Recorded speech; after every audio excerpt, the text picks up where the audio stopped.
ఎవరికి వాళ్ళు 100% చేశారు. ఇంద్రజ గారు కానీ, వేదిక గారు, అనసూయ గారు. చిన్న పాపకు నోట్లో నూకలు పెట్టి చంపడం కానీ, ఆడపిల్ల పుడితే భయపడడం కానీ. రజాకార్ని నాగల మీద ఇట్లా నిలబడుతుంది. Super goose bumps. అది మన హైదరాబాద్ అంటే ఒక హిందూ, ముస్లిం, క్రిస్టియన్స్ ప్రతి ఒక్కరు ఇక్కడ అందరు ఉంటున్నారు. ఈ స్క్రీన్ ప్లే కానీ, డైరెక్షన్ కానీ ప్రతి సినిమా చూసి ఎంజాయ్ చేస్తాం. అయితే ఎక్సలెంట్ అనిపించింది. మ్యూజిక్ కానీ, డైరెక్షన్ కానీ ప్రతి ఒక్కటి అయితే మామూలుగా లేదన్నా. పైసల కోసం తీయాలి, ఇలాంటి సినిమాలు తీయాలంటే దమ్ము ఉండాలి, ఎందుకంటే ప్రాఫిట్ రాదు. నాకు రాజమౌళి సినిమా చూసినట్టే ఉంది నాకు ఇప్పటికి. ఈ వారము ఛాంపియన్ రజాకర్ అనే సినిమా బ్రో. కలపాలి అంటే అప్పుడున్న గవర్నమెంట్ సపోర్ట్ చేయాలి, అప్పుడున్న లీడర్లు సపోర్ట్ చేయాలి. ఎవరిని తక్కువ చేయలేదు, ఎవరిని కించపరచలేదు. చరిత్రని చరిత్రగా మటుకు చూపించారు. ఆ చరిత్రనే చూడండి అంటున్నా. అందుకే నేను రజాకర్ లాగడాలను పూర్తిగా చూపించారన్న. రజాకర్ లాగడాలని చాలా క్రిస్టల్ క్లియర్గా చూపించారు. గతంలో మనకి రజాకర్లను కాదు కానీ దొరలు దొరసలు అంటూ రాజన్ మూవీ వచ్చింది. అప్పుడు కూడా సేమ్ ఇదే సిచ్యువేషన్. జవహర్లాల్ నెహ్రూ దగ్గరికి వెళ్ళడము, ఆయన పోలీస్ యాక్షన్తో ఇక్కడ కలపడము అనేది మనం చూసాం. కానీ అది కొంతపాటే. అసలు నిజంగా ఏం జరిగింది, ఒక్కొక్క ప్రాంతంలో ప్రజలు ఎలా కష్టపడ్డారు, ఇది 2 గంటల్లో చూపించే సినిమా కాదు, ఒక చరిత్ర. కానీ దీన్ని మన కోసం డైరెక్టర్ గారు కష్టపడి తీసుకొచ్చినప్పుడు సినిమాగా కాకుండా చరిత్రగానే చూద్దామంటున్నా. డైరెక్షన్ ఎలా ఉంది? ఫస్ట్ సినిమాగా నేను చూడలేదు. మంచి కథని, మంచి డైరెక్షన్ ప్లాట్ని తీసుకుని వచ్చారు. అండ్ ఆల్సో నాకు ఆ రాజమౌళి గారు కష్టపడిన కష్టం కనిపించింది ఆ డైరెక్టర్ గారి దగ్గర. ఆయన అంత ఎఫర్ట్స్ ఏటా సత్యనారాయణ గారు మరో రాజమౌళి గారు అవుతారనడంలో ఎలాంటి సందేహం లేదు. ఎందుకంటే ఆయనకున్న కమోడిటీస్లో, ఆయనకున్న రిసోర్సెస్లో ఇంత మంచి అవుట్పుట్ ఇవ్వడం అనేది మామూలు విషయం కాదు. అది చాలా బాగా ప్రూవ్ చేసుకున్నారు ఆయన. నాకు అది బాగా నచ్చింది ఆయన దగ్గర.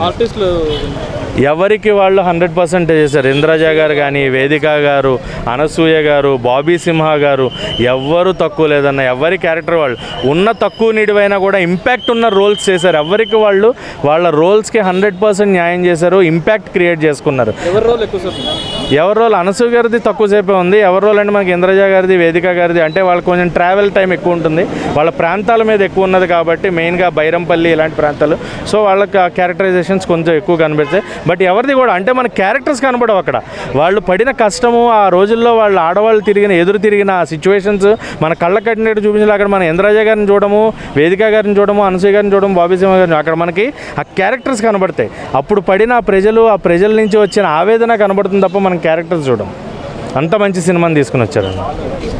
ఇంకా అప్పుడు రిలీజ్కి ముందు ఒక పార్టీకి ఏదో వ్యతిరేకంగా ఉంది అని ఒక పార్టీ వాళ్ళు చేశారు. సినిమా చూసిన తర్వాత అలా ఏమైనా అనిపించింది? నాకు అలా ఏం అనిపించలేదన్న. ఒక పార్టీకి ఎందుకన్నా వ్యతిరేకం చేస్తారు? ఎవరికి వ్యతిరేకం చేయాలి? ఎవరి కోసం? ఇది ప్రజల కోసం తీసిన సినిమా. ఏ పార్టీని కించపరచడానికి తీస్తారు? ఎవరికి దీంట్లో లేదు. అది కూడా 1947-48 కాలంలో ఎవరిని కించపరచాలి? అందులో స్వతంత్రం కూడా రాని టైము వచ్చిన తర్వాత మనకి ఇంకా గవర్నమెంట్ ఫామ్ ఎప్పుడో 1952లో జరిగే ఎలక్షన్లు. ఎప్పుడు గవర్నమెంట్ కూడా లేదు. ఎవరి మీద, ఏ గవర్నమెంట్కి వ్యతిరేకంగా తీయాలనుకుంటారు? జరిగిన వాళ్ళకి ఏం భయం ఉన్నదో అది ఆ పార్టీ వాళ్ళు లోపాలు వాళ్ళు ఏమన్నా ఉన్నాయని వాళ్ళు భయపడ్డారో ఏమో తెలీదు. ఆ భయం ఉంటే మటుకు అలాంటివి అయితే ఏం లేవు. ఎవరిని కించపరిచే విధంగా కూడా సినిమా లేదు. ఎందుకు అవుతాయన్న హిందూ ముస్లిం గొడవలు? ముస్లింలను చంపుకున్న కాలం ఉంది అక్కడ. ఎవరిని హిందువులను చంపలేదుగా. నిజాం ప్రభుత్వానికి ఎదురు తిరిగిన ముస్లింలని నిజాం ప్రభుత్వం రజాకారులు చంపిన సిచ్యువేషన్ కూడా చూపించారు. మరి ముస్లింలు చంపుకున్నప్పుడు వాళ్ళు కూడా ఆవేదన పడ్డారుగా. ఎవరికి తక్కువ చేశారు, ఎవరిని చూపించారు? ఎవరికి ఏం లేదు ఇక్కడ. హిందూ ముస్లిం సంబంధం లేదు. జరిగిన చరిత్రని, దాన్ని కోసం వాళ్ళు పడిన కష్టాన్ని, అప్పుడు పడిన నాయకుల కష్టాన్ని, ప్రజల కష్టాన్ని తీసుకుని వచ్చారు. అంతే తప్ప ఎవరిని కించపరిచే విధంగా సినిమా లేదు. ఆ కాలంలో సంబంధించిన ఇన్సిడెంట్స్ కదా అన్నీ, అది మ్యాచ్ చేశారు. 100% మ్యాచ్ చేశారు. అంటే మనకి చరిత్ర చదివిన వాళ్ళకి తెలుస్తుంది. కొంతమందికి ఈ రోజుల్లో కుర్రాళ్ళకి, ఆకతాయిగా తిరిగే వాళ్ళకి దాన్ని ఎలా కనిపిస్తుంది అంటే, ఇప్పుడు ఇది చూడడం వల్ల మనకేం ఉరుగుతుంది, మనకేం అవసరం అనే ఆలోచనలో ఉంటారు. ఇది చూడడం వల్ల నీకేం తెలుస్తుంది అంటే, నీ జన్మతః నీకు కావాల్సిన విషయం తెలుస్తుంది. నువ్వు ఈ రోజున తిరుగుతున్నావు కదా ఇంత స్వేచ్ఛగా, ఆ తిరగడానికి వాళ్ళు పడిన, నీ తాత ముత్తాతలే ఉండొచ్చు అందులో, వాళ్ళు పడిన కష్టం ఏంటి అనే విషయం తెలుస్తుంది. సో అలాంటి వాళ్ళ కోసం, వాళ్ళు చేసిన త్యాగాని కోసం నువ్వు ఈ సినిమా చూడాలి. వాళ్ళు పడిన కష్టం కోసం నువ్వు ఈ సినిమా చూడాలి. వాళ్ళ వల్ల నీకు వచ్చిన స్వాతంత్రం కోసం నువ్వు ఈ సినిమా చూడాలి. స్వాతంత్రం వచ్చిన తర్వాత అంటే రజాకార్లు వచ్చిన తర్వాత వాళ్ళ పార్టీ ఏంటి అని చూపించారు. స్వాతంత్రం వచ్చిన తర్వాత నిజాం ప్రభుత్వాన్ని చూపించారు. నిజాం సంస్థానాన్ని భారతదేశంలో ఎలా విలీనం చేశారు ఏంటి? అంతే దాని మీదే ఆపరేషన్ పోలో ఆ పోలీస్ యాక్షన్ ఎలా వచ్చింది, వాళ్ళ పోలీస్ యాక్షన్ ఎలా చేశారు అన్న కంటెంట్ని చాలా క్లియర్ కట్గా కళ్ళకు కట్టినట్టుగా చూపించారు.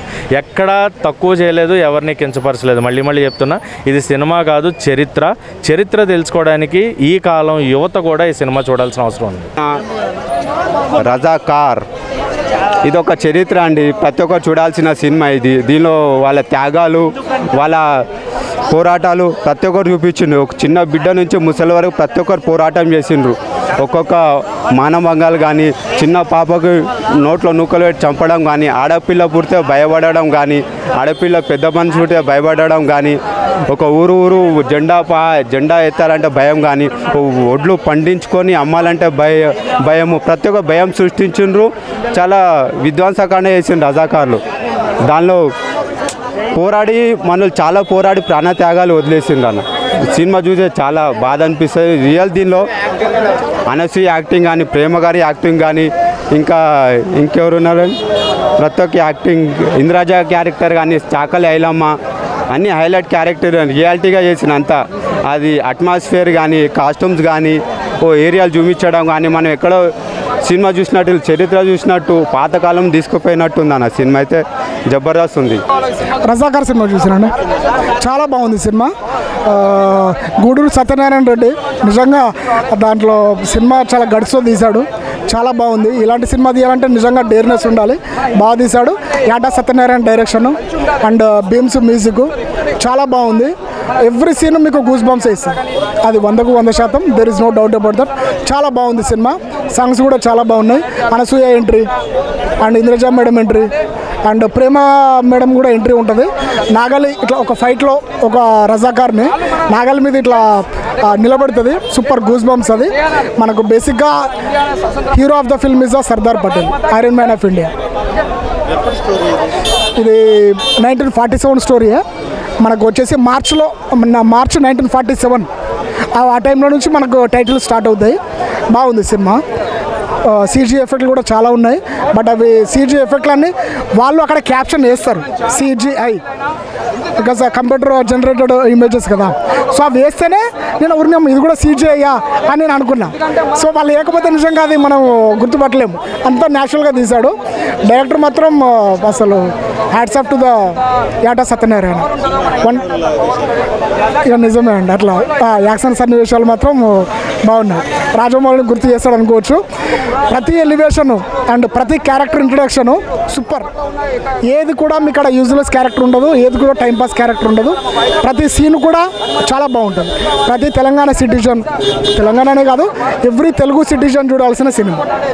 చాలా బాగుంది సినిమా. మీరు రేటింగ్ అడిగితే కనుక మీకు 5/5 ఇవ్వచ్చు, 10/10. ఫ్యామిలీ అందరూ చూడవచ్చు, వాళ్ళ పక్కింటోళ్ళు కూడా చూడొచ్చు. ఎంతమంది అయితే అంతమందిని తీసుకురావచ్చు. నాకైతే నచ్చింది భయ్య. నేను ఖచ్చితంగా ఇంకా మా ఫ్రెండ్స్ అందరూ చెప్తా, మా ఫ్యామిలీ మెంబర్స్ వీలైతే చాలా ఎంతమంది వీలైతే అంతమందికి నేను తీసుకొచ్చి సినిమా చూపిస్తాను. చాలా బాగున్నది, మీరు కూడా చూడండి. Super cinema. And Bheems songs అంటారా, ఫైనల్లో సాంగ్స్ ఉంటుంది. ఆ తర్వాత బాబీ సింహ ఒక సాంగ్ పాడతాడు. చాలామంది చనిపోయి శివాలుగా పడి ఉంటాడు. అప్పుడు బాబీ సింహ ఒక సాంగ్ పాడతాడు. సూపర్ సాంగ్ అది. ఆ తర్వాత క్లైమాక్స్లో కూడా మన తెలంగాణ గురించి ఎవరెవరైతే చనిపోయారో అమరవీరులు వాళ్ళని తలుచుకుంటూ ఒక సాంగ్ ప్లే అవుతుంది. ఏది సినిమా అయిపోయిన తర్వాత టైటిల్స్ పడేస్తాం. చాలా బాగుంటుంది సినిమా. Goose bumps. నీకు ఇండియన్ ఆర్మీ ఫైనల్లో ఎంట్రీ ఇస్తుంది, అది మాత్రం ఇంకా గూస్ బంప్స్.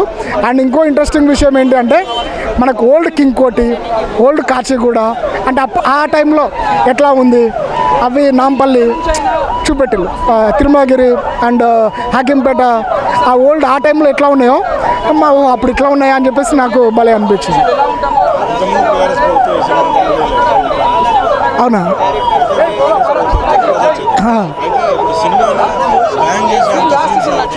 బ్యాన్ చేసేంత సీన్స్ అయితే ఏం లేవు భయ్య. సినిమా అయితే చాలా ఫేర్గానే ఉంది. ఆ మూమెంట్లో ఒక ఇన్సిడెంట్ జరిగింది, అదొక మూమెంట్. అంటే తెలంగాణ ప్రజలు బాధపడ్డరు. ఆ బాధనే ఇతను తెర మీదకి తీసుకొచ్చాడు. దీంట్లో అంతా బ్యాన్ చేసే సినిమాలు, బ్యాన్ చేసే సీన్స్ లేకపోతే పార్టీలకు సంబంధించిన అవైతే ఏం కనిపించలేదు.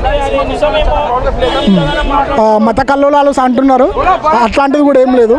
మరి అదే మూమెంట్లో లాస్ట్ టైంలో కాసిం రజ్వీ ఉంటాడు కదా, అతన్ని ముస్లిమ్స్ కూడా వ్యతిరేకిస్తారు. అండ్ షోయబుల్లా ఖాన్ కూడా అతను ఒక పత్రిక నడిపిస్తూ ఉంటాడు. దాంట్లో ఆ రజాకార్ల పోరాటం గురించి అంటే అంటే వాళ్ళు ఎలా ప్రజల్ని పీడిస్తున్నారు అలాంటివని చెప్పేసి ట్రాన్స్పరెన్సీగానే రాసిండు. సో మరి అట్లాంటప్పుడు ముస్లిమ్స్ కూడా కొంతమంది వ్యతిరేకించారు కదా. సో నాకు కూడా ముస్లిమ్స్ చాలామంది ఫ్రెండ్స్ ఉన్నారు. ఇది ఎలాంటి మత కల్లోలాలు, హిందూ ముస్లిం బాయ్ ఎప్పుడైనా ఎలాంటి మత కల్లోలాలకు సంబంధం లేకుండా ఒక సినిమాటిక్గా చూడండి, చాలా బాగా నచ్చుతుంది. మీరు ఫ్రమ్ ద బిగినింగ్ నుంచి లాస్ట్ వరకు చాలా బాగుంటుంది సినిమా. ఒక బలగం సినిమా అయితే ఎట్లా చూసినామో ఈ రజాకార్ కూడా అట్లనే. భీమ్స్ సాంగ్స్ అయితే మాత్రం సూపర్. బాబీ సింహ ఒక సాంగ్ పడతాడు, అది హైలైట్. ఫైనల్లో కూడా ఒక సాంగ్ ఉంటుంది, సూపర్. మొత్తం మీద సినిమా ఓవరాల్గా ప్రతి ఒక్కరు చూడాల్సిన సినిమా, మతాలకు అతీతంగా. ఆ టైంలో ఒక మూమెంట్ జరిగింది భయ్, ఒక తిరుగుబాటు జరిగింది. సో దాన్ని చూపెట్టాడు తప్ప ఇంకా వేరే కాన్సెప్ట్ ఎలాంటిది లేదు. చాలా బాగుంది ఓవరాల్గా, సూపర్ సినిమా. ప్రతి క్యారెక్టర్ భయ్య, ఒక్క క్యారెక్టర్ అని కాదు. ఇంకా క్లియర్గా చెప్పాలంటే iron man of India Sardar Patel is the hero of this film. ఇంకా క్లియర్గా ఆయన ఎంట్రీ, అసలు ఆయన జీవించిండా లేకపోతే నటించిండా మనము తెలుసుకోలేము. ఆయన ఏదో నిజంగా జరిగితే జస్ట్ మీరు కెమెరా పెట్టి ఇప్పుడు నన్ను ఎట్లా ఆడుతున్నారో అట్లనే ఉంటుంది. ఒక సినిమా చూసినా అరే వీళ్ళు నటించిళ్ళు అన్నట్లేదు, చాలా న్యాచురల్గా ఉంది. బేసిక్గా నేను సినిమాల వారిని ప్రతి సినిమా చూస్తా, ఇట్లానే ఇది కూడా చూసినా. నాకు బాగా నచ్చింది భయ్య, సూపర్ సినిమా. అనసూయ క్యారెక్టర్ వచ్చేసి బతుకమ్మ ఆడే దగ్గర ఉంటుంది, అక్కడనే ఎండ్ అవుతుంది. ఇంద్రజా మేడము చాకల ఐలమ్మ క్యారెక్టర్ పాలకుర్తిలో బాగుంటుంది. ప్రతి ఒక్కరు ఇంద్రజా మేడం, అనసూయ మేడం అని కాదు, ఎవ్రీ వన్ అసలు అది నటించినట్టయితే సినిమా ఉండదు భయ్య. వాళ్ళు ఏదో న్యాచురల్గా జరుగుతూ ఉంటే వాళ్ళు కెమెరా పెట్టి చిత్రించినట్లే ఉంటుంది తప్ప అదొక సినిమా లాగా అయితే నాకు అయితే అనిపించలేదు. ఒక history, Razakar cinema is a history. అది తీయాలంటే గడ్స్ ఉండాలి. Hats off to యాటా Satyanarayana. వల్ల అసలు అలాంటి సినిమా చూస్తుంటే మనకు హార్ట్ టచింగ్ ఉంటుంది. రజాకాల సినిమా అంటే అప్పట్లో ఆ తీసిన సినిమా కానీ, ఒక స్క్రీన్ ప్లే కానీ, డైరెక్షన్ కానీ, అలాంటి సినిమా మనం చూసామంటే చాలా ప్రౌడ్గా ఫీల్ కావాలి. అప్పుడు మనం ఎప్పుడో చూడలేదు. ఇప్పట్లో ఒక చార్మినార్, ఒక ఓల్డ్ సిటీ, ఒక అసెంబ్లీ అప్పుడు ఎలా ఉందనే విలేజ్లు కానీ, అంటే మన హిందూ సాంప్రదాయం అంటే ఎలా ఉందో, మన రజాకాల నుంచి మన ఇప్పటిదాకా మన హైదరాబాద్ అని పేరు ఎలా వచ్చింది, మన హైదరాబాద్ పేరు ఎంత కష్టపడుతూ వచ్చింది, అప్పటి నుంచి ఇప్పటిదాకా మన హైదరాబాద్కి ఎంత కష్టపడితే పేరు వచ్చింది మనకి ఈ సినిమా చూసి అర్థమవుతుంది. ఈ సినిమా చిన్నపిల్లలకి, స్కూల్ చదువుకున్న వాళ్ళకి మెయిన్ ఇంపార్టెంట్, వాళ్ళకి చూపించాలి చిన్నపిల్లలకి. ఎందుకంటే వాళ్ళకి అర్థమవుతుంది మన హైదరాబాద్లో పుట్టినాం, మనం ప్రౌడ్గా ఫీల్ కావాలి. ఎందుకంటే మన హైదరాబాద్లో పుట్టినందుకు మనం చాలా ప్రౌడ్గా ఫీల్ కావాలి. ఎక్కడి నుంచో వచ్చి మన హైదరాబాద్ అంటే ఒక హిందూ, ముస్లిం, క్రిస్టియన్స్ ప్రతి ఒక్కరు ఇక్కడ అందరు ఉంటున్నారు. ఈ స్క్రీన్ ప్లే కానీ, డైరెక్షన్ కానీ ప్రతి సినిమాని చూసి ఎంజాయ్ చేస్తాం. ఇంకోటి అంటే ఒక ముస్లిమ్స్ వాళ్ళు ఇక్కడ ఉన్నా కూడా మన భారతదేశాన్ని ప్రౌడ్గా ఫీల్ కావాలి. ఎందుకంటే భారత్ మాతాకి జై, I love you my India అనాలి. ఎందుకంటే పాకిస్తాన్ వాళ్ళు వచ్చి ఇక్కడ కొంతమంది వచ్చి రెచ్చగొట్టడం చేయడము అలాంటివి పట్టించుకోదు. ఇప్పుడున్న జనరేషన్లు బట్టి హిందూ ముస్లిమ్స్ అందరు కలిసి ఉంటున్నారు. అప్పట్లో నిజాం కాలం ఓడో రెచ్చగొట్టేటోళ్ళు, ఇప్పుడు అట్లా కాదు, అందరు కలిసిరు. ఈ సినిమా చూస్తే హిందూ ముస్లిమ్స్ వాళ్ళు కూడా చూడాలి సినిమా. హిందూస్ మెయిన్ ముస్లిమ్స్ వాళ్ళు చూస్తే మనం ఇప్పుడున్న మన ఈ తెలంగాణ, ఆంధ్రాలో ఎంత ప్రేమిస్తాం మనం, ఒక ఇండియన్స్ అంటే ఎలా ఉంటాం, మన హిందూ సంప్రదాయం ఏంటో తెలుస్తుంది వాళ్ళకి. అందరు చూస్తేనే సినిమా అర్థమవుతుంది, చూడాలి. ఇది హైదరాబాద్ ఎలా కష్టపడ్డా, మనం ఎలా హైదరాబాద్ వచ్చా, ఎలా మన నిజాం నుంచి ఎక్కడి నుంచి మనం ఇక్కడికి వచ్చింది, అది సినిమా. స్క్రీన్ ప్లే కానీ, డైరెక్షన్ కానీ ప్రతి సీన్ బాగుంది. ఈ సినిమా మాత్రం మిస్ కావద్దు, ప్రతి ఒక్కరు చూడాలి. సూపర్ యాక్టింగ్ బాగుంది. ఇంద్రజన యాక్టింగ్ కూడా చాలా బాగుంది. అనసూయ యాక్టింగ్ మాత్రం చాలా బాగా చేసింది. చాలా క్యారెక్టర్ డిఫరెంట్గా చేసింది. స్క్రీన్ ప్లే మాత్రం చాలా అదరగొట్టేసింది, ఇచ్చి పడేసింది. Super movie. అసలు మంచి కంటెంట్ ఉన్న మూవీ. ఇప్పుడు జరుగుతున్న చిన్నపిల్లల హత్యలు కానీ, ఇట్లా చేస్తున్న వాళ్ళ గురించి కానీ చాలా అంటే చాలా తీశాడు. సో ఇప్పుడు చిన్నపిల్లల గురించి హత్యలు కానీ, నైజాం పరిపాలించిన పరిపాలన గురించి కానీ, బ్రిటిష్ పరిపాలన గురించి ప్రతి ఒక్కటి బాగుందన్న. నేను చెప్తున్నా ఇది సినిమా అంటే ఇది ఇట్లా తీయాలా. ఇంతవరకు ఎక్కడ ఏ సినిమాల్లోని మనకు చూస్తుంటాం అన్ని ముద్దులు పెట్టుకోవడాలు, అవి పెట్టుకోవడాలు, ఇవి పెట్టుకోవడాలు చూపించారు. కానీ ఈ సినిమాలో ఈ సినిమా కంటెంట్ చూడడం వలన మనకు ఎలా బతుకులు మనం బతకాలనేది చూపించాడు. సో ఈ సినిమాని ఖచ్చితంగా చూడాలి. ప్రతి ఒక్కరికి చెప్తున్నా, మీడియా వాళ్ళకి కానీ ప్రతి ఒక్కరికి చెప్తున్నా, ఇలాంటి సినిమాను ముందుకు తీసుకురాలా. డైరెక్షన్లు మనం బాగా తెప్పియాలా. సో నాకైతే ఎక్సలెంట్ అనిపించింది. మ్యూజిక్ కానీ, డైరెక్షన్ కానీ ప్రతి ఒక్కటి అయితే మామూలుగా లేదన్న, ఎక్సలెంట్గా ఉంది. అనసూయ గారి అసలు అనసూయ యాక్టింగ్ అని ఏముందన్న, అసలు ఏం చేసిందన్న, ఆమె కళ్ళకి నీళ్ళు వచ్చేసి లేదు, డిఫరెంట్, చాలా డిఫరెంట్గా ఉంది. మిగతా సినిమాలకి ఈ సినిమాల కంటే చాలా డిఫరెంట్. అంత డిఫరెంట్ ఎక్కడ నేను ఎవరన్నా అనేది కామెడీ ఎక్కువ ఉందని. కామెడీ ఏం లేదు, కొంచెమే కామెడీ ఉండేది, అంత కామెడీ లేదు. కానీ మన నైజాం గురించి బాగా చూపించాడు, నైజాం పరిపాలన ఎట్లుంది అనేది చూపించాడు దీంట్లో. నిజాం పరిపాలన, సో నిజాం పరిపాలన ఎట్లుంది, నైజాం పరిపాలన ఎట్లుంది అనేది మనకు చూపించినాడు అన్న. సో ఈ మంచి మెసేజ్ ఓరియంటెడ్ మూవీ, ఫ్యామిలీ ప్రతి ఒక్కరు చూడొచ్చు. మనకి ఇప్పుడు ఈ మధ్య కాలంలో మనకు ఉన్నది ఇప్పుడు ఇంకొకటి, అవును ఇది అదే ఆ టైంలో ఆ స్వతంత్రం ఎట్లా వచ్చింది, మనకు హైదరాబాద్లో ఎట్లా పరిపాలించారు అనేది ఈ సినిమా యొక్క కంటెంట్. సో మంచిగా ఉంది, నాకైతే ఎక్సలెంట్. రజాకార్ అనేది నాకు 1947లోనూ స్వతంత్రం వచ్చిందని నేను ఎంతవరకు అనుకున్నా. ఎందుకంటే నేను రాకేష్ రెడ్డి గారు స్పీచ్ నిజామాబాద్ ఎమ్మెల్యే, ఆయన మాట్లాడినాక ఈ సినిమాని ప్రతి ఒక్కరు చూడాలి, హిందూ అయినా ప్రతి ఒక్కరు చూడాలి, మన దేశంలో నిశ్చించే వాళ్ళు ప్రతి ఒక్కరు చూడాలంటే నేను ఈ సినిమాని చూడడానికి వచ్చినాను జాబ్ అనేసి. ఎందుకు చూసినాక అర్థమవుతుంది సర్దార్ వల్లభాయ్ పటేల్ ఆయన లేకపోయినా ఉంటే మనం హైదరాబాద్లో ఏమైపోతుంటే ఇయాటికి హైదరాబాద్కి రావాలంటే వీసా తీసుకొని రావాలి. ఈరోజు మనం ఇంత హైదరాబాద్లో ఓటేస్తున్నాం, హైదరాబాద్ సిటిజన్స్ ఉన్నామంటే ఆయన, ఎందుకంటే రజాకారులు ఎంత హింసిస్తారు, మరీ అంత ఘోరమా. బట్టలు కూడా చేసి బతుకమ్మ ఆడిపిస్తారు, 200 మందిని చంపి బాయిలా వేసి, అంటే ఇంత మొత్తం ఇలా సినిమా మొత్తం అంటే మాటల్లో చెప్తుంటారు కానీ స్టోరీ స్క్రీన్ మీద వదిలిపెడితేనే అర్థమవుతుంది. ఎందుకంటే ఆయన 2 రోజులలో నిజాంకి ఓపించిండు సర్దార్ వల్లభాయ్ పటేల్. అందరూ ఆయన ఐరన్ మ్యాన్ అంటారు, నాకు సినిమా చూసినాక అర్థం ఐరన్ మ్యాన్ కాదు, is a legend man, is a lion. ఇండియాలో పెద్ద పులి ఉందంటే అది first home minister Sardar Vallabhbhai Patel. ఆయన తీసుకుంటున్న డిసిషన్కి ఇప్పుడు హైదరాబాద్లో అంతర్భాగమైంది హైదరాబాద్. అందు గురించి రజాకార్లు అంటే ఇట్లా ఉంటుండే. అట్లా చాలా మంచిగా ఉంది సినిమా, ప్రతి ఒక్కరు చూడండి. హైదరాబాద్లో ఉంటున్నామంటే హైదరాబాద్ చరిత్ర, ప్యారడైజ్ బిర్యానీ తింటున్నామంటే ఆ హోటల్లో చదువుడు కాదు. హైదరాబాద్ అంటే పోయి చార్మినార్ దగ్గర ఫోటో దిగుతూ వస్తున్నాం కాదు. హైదరాబాద్ మనని ఎవరు కాపాడేటు వాళ్ళ సాటిస్ఫాక్షన్స్. అట్లా చాలా మంచిగా ఉంది సినిమా.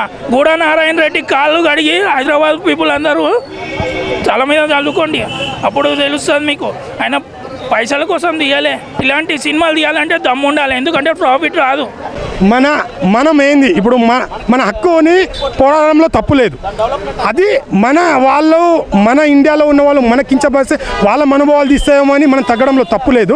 బట్ వేరేవాడు బయట వచ్చి మనకి చిచ్చు పెట్టాలంటే దాంట్లో ఎదిరించడంలో అసలుకే తప్పు లేదు. సో ఈ సినిమాలో నాకు అలా చూపించింది. ప్రతి డైలాగ్స్ కానీ ప్రతి ఒక్క క్యారెక్టర్ కానీ చాలా హైలైట్ ఉన్నాయండి. సో నాకు తెలిసి ఎవరైతే విమర్శించారో వాళ్ళు సినిమా చూసి తర్వాత ఒక ప్రెస్ మీట్ పెట్టి మీకు ఏది నచ్చాలో అది చెప్పండి. చిన్నపిల్లలకు కానీ మోటివేషన్ కానీ మన చరిత్ర అనేది తెలియాలి, చాలామందికి తెలియదు. హైదరాబాద్ రజాకర్లు ఏం చేశారు అనేది కొన్ని తెలుసు, బుక్స్ అవి చదివి ఉంటారు. కానీ ఇది రియల్ స్టోరీని ఎక్కడ అండి ఫైట్స్ కానీ మ్యూజియం కానీ ఇప్పుడు కొన్ని సినిమాలలో ఏంటంటే కొన్ని అనవసరమైన సీన్లు పెడతారు. ఇక్కడ ఏ సీన్ అనవసరం లేకుండా చాలా నీట్గా క్లియర్గా పిల్లల కాడి నుంచి చిన్న పిల్లలకి ఫ్యామిలీ ఆడియన్స్ ముసలి తాత ప్రతి ఒక్కరికి ఆడమవుతుంది. ఇప్పుడు లేడీస్కి స్పెషల్గా మాకు డబ్బులు లేవు అది అంటారు, బస్సు ఫ్రీ ఉంది. అక్కలు చెల్లమ్మలు అందరికీ మీకు బస్సే ఫ్రీ ఉంది. బస్సు ఫ్రీ ఎక్కి వచ్చి ఈ సినిమా చూసి ఇంకొక నలుగురికి చెప్పండి, ఖచ్చితంగా నచ్చుతుంది. దీనిలో కాంట్రవర్సీ అనేది నాకైతే అనిపించలేదు, చాలా బాగుంది. అంటే ఇలాంటి స్టోరీ నెక్స్ట్ జనరేషన్ వాళ్ళకు మనకి నెక్స్ట్ బుక్లో చదవడం కాదు, ఇలా రియల్ తీసిన సినిమాలని మనం ఎంకరేజ్ చేయాలి. మన స్టోరీ మన గడ్డ పైన నివసించిన స్టోరీని చూడడానికి మనకెందుకు, ఖచ్చితంగా వచ్చి చూడాలి. మీరు చూసి ఇంకో 10 మందికి చెప్పండి. ఖచ్చితంగా థియేటర్లోకి వచ్చి ఓటీటీలో వస్తుంది ఎంజాయ్ చేద్దామంటే కాదు, మీరు థియేటర్లోకి వచ్చి చూస్తే మీకు ఆ ఫీల్ అనిపిస్తుంది. ఒక సినిమా అయిపోయిన తర్వాత ఒక ఇండియన్ వందే మాత్రం అనే ఒక ప్రౌడ్తో వస్తుంటాం. మీరు ప్రతి ఒక్కరు చాలామంది రిలాక్స్ సినిమాకి వస్తారు కదా, ఈ సినిమా చూసిన తర్వాత ప్రతి ఒక్క ఇండియాలో పుట్టినోడు ప్రతి ఒక్కరు జై హింద్ అని, ఇది కదా నా ఇండియా అని ఒక ప్రౌడ్ మూమెంట్తో ఖచ్చితంగా వస్తారు. చాలా బాగుంది, మిస్ కాకుండా చూడండి. Thank you. సో ఎవరైనా విమర్శించిన వాళ్ళకి సినిమా చూసిన తర్వాత విమర్శించండి. ఇప్పుడు రిలీజ్ చేశారు ప్రభుత్వం మారిన తర్వాత బ్యాన్ చేసేంత సీన్స్ నాకు అక్కడ అనిపించలేదు భయ్య, నాకు అనిపించలేదు. ఎందుకంటే నాకు స్టోరీ తెలియదు అనుకో, సగం తెలుసు అంటే పుస్తకాలు చదవడం అంటే అట్లా చేసిరంట. బట్ దీనిలో ఏంటంటే నా కళ్ళకు కనిపించినట్టు చూపించారు. కొన్ని సినిమా ఇప్పుడు కొన్ని నిజాలు ఉంటాయి, దాని సినిమాటిక్లా అయి ఉండొచ్చు, నో ప్రాబ్లం. అంటే ఇప్పుడు ఒక సబ్జెక్ట్ ఉన్నప్పుడు ఇప్పుడు మన ఇండియాలో ఏంటంటే నేను ఈ పని చేస్తా అంటే ఒక వ్యక్తి నుంచి 10 మంది పుట్టుకొచ్చేస్తారు, నువ్వు మాకు ఇది అని. ఇప్పుడు అందరినీ సాటిస్ఫై చేయలేరు.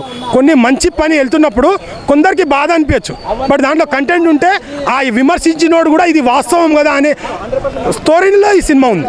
మీరు ఇందాక చెప్పిన దానికి ఆన్సర్ ఏమన్నారంటే కొందరు ఆపిరు అది అంటున్నారు కదా, వాళ్ళకి చూసిన తర్వాత వాళ్ళు మాట్లాడితే నేను వాళ్ళకి ఇదే ఆన్సర్ అని నేను అనుకుంటున్నాను. సో నాకైతే ఎక్కడ అనిపించలేదు.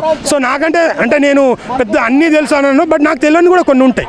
సో ఆ నాకు తెలియని యాంగిల్లో ఎవరికైనా కించపరిచే ఉండొచ్చు, బట్ వాళ్ళు చెప్పాలి. అది నాకు తెలిసిన ఉద్దేశంలో నాకు సినిమా అయితే ఎక్కడ అనిపించలేదు. అది ఒక ఉద్యమకారుడు ఒక లీడర్ వస్తే ఇది నా దేశం, ఇప్పుడు నరేంద్ర మోడీ ఒక సిచ్యువేషన్లో మేరా భారత్ అంటాడు, అప్పుడు ఒక నా ఇండియా కదా అని ఒక హక్కు, పౌరుడిగా ఒక నా హక్కు. అలాగే ఈ స్టోరీ మన ఇండియాది, ఎవరిదో కాదు, మన ఇండియా స్టోరీ. మన స్టోరీని మనం చెప్పడంలో తప్పేముంది, దాంట్లో కొన్ని సినిమాటిక్గా ఉండొచ్చు, బట్ నిజాలైతే 99% ఉంటుంది. ఒక 10% ఉన్న 99% అయితే నిజం ఉంటుంది కదా. మరి ఆ నిజం 99% నిజమా 10% నిజమా, ఏది గెలుస్తుంది చెప్పండి? 99% గెలుస్తుంది, 10% గెలుస్తుంది. వాళ్ళకు ఆ 99% మంది జవాబు చెప్తారు. 10 మందికి చెప్పలేరు కానీ 10 మంది 90 మందికి చెప్పలేరు కానీ 90 మంది 10 మందికి చెప్పచ్చు. నేను అదే విమర్శించిన వాళ్ళకి ఇదే ఆన్సర్ వాళ్ళకు. బట్ ఎక్కడ లేదు భయ్య అది. సో ముస్లిం వాళ్ళకు కూడా అందరికి కూడా ఆ స్టోరీ తెలుసు కదా, వాళ్ళకి తెలుసు కదా అది కూడా. బట్ దాంట్లో కూడా క్లియర్గా చూపించారు, మనని రెచ్చగొట్టడానికి వచ్చిండు అని. కొంతమంది హిందువులే, ఇది మనోడు కాదు, అక్కడి నుంచి వచ్చింది వాళ్ళ ప్లాన్, వాళ్ళు మనల్ని రెచ్చగొట్టడానికి వచ్చారు అని చెప్పి వాళ్ళే చెప్తారు.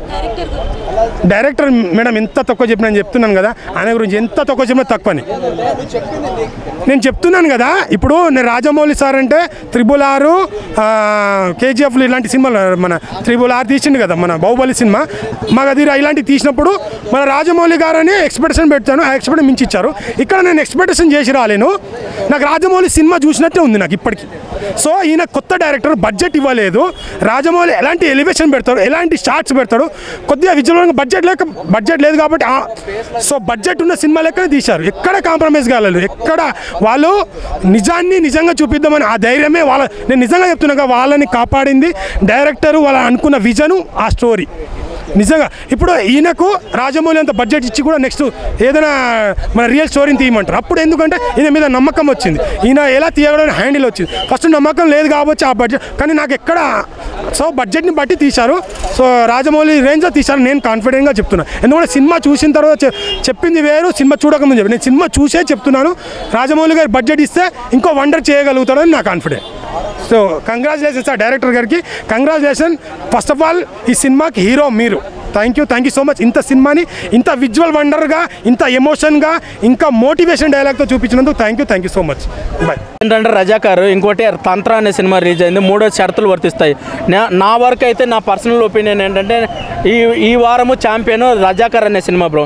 ఈ సినిమా ఏంటంటే మనము నిజాం స్టేట్ అంటే ఓన్లీ తెలంగాణ స్టేట్ అనుకుంటాం, కాదు. నిజాం స్టేట్ అంటే మహారాష్ట్రలో కొంత ప్రాంతము, కర్ణాటకలో కొంత ప్రాంతము, ఇంకా మొత్తం కలిపి మొత్తం నిజాం స్టేట్ అనేది నాకు ఇప్పుడు బాగా ఈ సినిమా ద్వారా బాగా అర్థమైపోయింది అనమాట హిస్టరీ.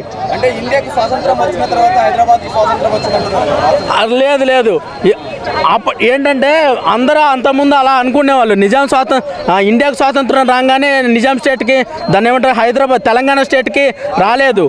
అంతకుముందు ఆ తర్వాత ఇంకా దాన్ని ఏమంటారు ఒక 1 year పాటు అగ్రిమెంట్ ఉందన్నమాట. ఆ అగ్రిమెంట్ వరకు అలా ఉందన్నమాట. ఆ అగ్రిమెంట్ టైంలో రజాకార్ అనే అతను బాగా రజాకార్ లీడర్ ఉంటారన్నమాట, కాసిం రజ్వీ అని.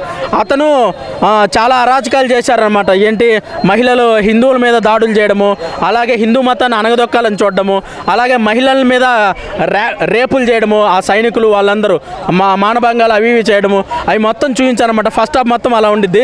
సెకండ్ హాఫ్ ఏంటంటే సర్దార్ వల్లభాయ్ పటేల్ కాసిం రజ్వీని ఎలా అణిచివేశాడు అది మొత్తం ఉండిద్ది అన్నమాట. కాసిం రజ్వీ ఈ సినిమాలో హైలైట్స్ ఏంటంటే ఒక సీన్ ఉండిద్ది బ్రో, కాసిం రజ్వీకి అలాగే సర్దార్ వల్లభాయ్ పటేల్కి మధ్యలో డైలాగ్ వార్ ఉండిద్ది అనమాట. ఆ వార్ అయితే ఒక 2 minutes ఉండిద్ది. డైలాగ్స్ అద్భుతంగా ఉంటాయి అనమాట. ఆ సినిమాకే హైలైట్ హైలైట్, అసలు గూజ్ బంప్స్ వచ్చేస్తాయి, అంత థియేటర్ మొత్తం ఏలలో అరుపులు అనమాట.